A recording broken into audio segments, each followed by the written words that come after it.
Bonjour à toutes et à tous et bienvenue dans Cinefiles pour une nouvelle analyse. C'est pas trop tôt, j'en fais de moins en moins ma parole.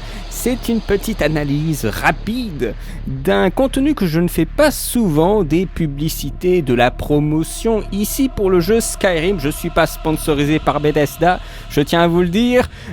Donc c'est une vidéo promotionnelle de Skyrim en live, c'est-à-dire qu'il y a eu du vrai tournage avec de vrais acteurs, mais beaucoup de fond vert à mon avis, et donc c'est une petite pub qui dure à peu près 1 minute que je vous analyse.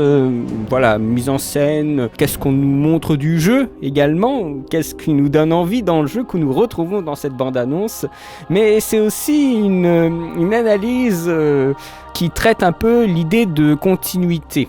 Quelles sont les images qui nous amènent aux autres images? Continuité spatiale, ici elle est un petit peu malmenée. C'est-à-dire qu'il y a eu quelques points de rupture dans la bande-annonce puisqu'ils doivent faire quelque chose d'assez court et je pense que tous les plans tournés ont été réduits au montage et en ressort une espèce de version très très cutée qui amène justement à des petits problèmes de continuité dans les gestes et dans la spatialisation.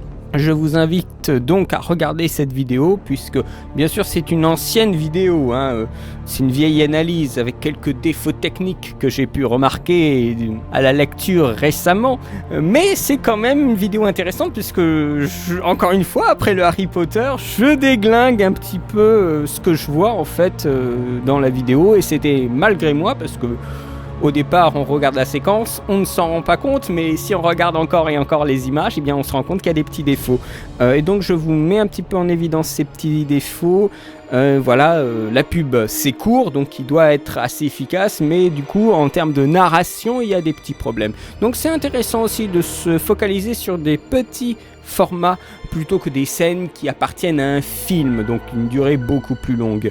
Vous avez donc cette analyse, bien sûr pas directement sur YouTube, dans un lien présent dans la description, j'espère que ça vous plaira, bien sûr étant donné que c'est un contenu qui est lié à une maison de production et à Bethesda surtout, je vais pas la mettre comme ça sur YouTube, c'est trop risqué, je voudrais pas me retrouver avec un strike, ce serait quand même regrettable.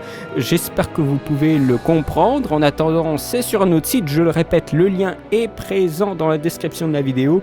Je vous invite également à poser des questions puisque je suis en ce moment en train de faire une FAQ, donc une foire aux questions sur la chaîne en live, donc n'hésitez pas à poser des questions en commentaire, je pourrai vous répondre en live, bien sûr live qui sera en replay, donc ne vous inquiétez pas si vous n'êtes pas présent le jour où je réponds à votre question. Donc n'hésitez surtout pas, vous êtes quand même un petit peu nombreux, je pense qu'il y en a qui ont quand même des questions à me poser. Je tiens aussi à préciser rapidement que je fais un contenu un petit peu différent sur Facebook, je fais quelques trucs supplémentaires qui ne sont pas sur YouTube. Récemment par exemple j'ai donné mon avis très rapide sur les animaux fantastiques. Il y a aussi quelques commentaires de films avec un scénariste, je vais bientôt en mettre une autre en ligne uniquement sur Facebook, donc n'hésitez pas à faire un petit tour, à liker la page non mais à faire un petit tour tout simplement sur le Facebook. Voilà, je vous remercie, je vous souhaite une très bonne journée, très bonne semaine et à très bientôt pour un live mais aussi pour de nouvelles vidéos. Allez, salut!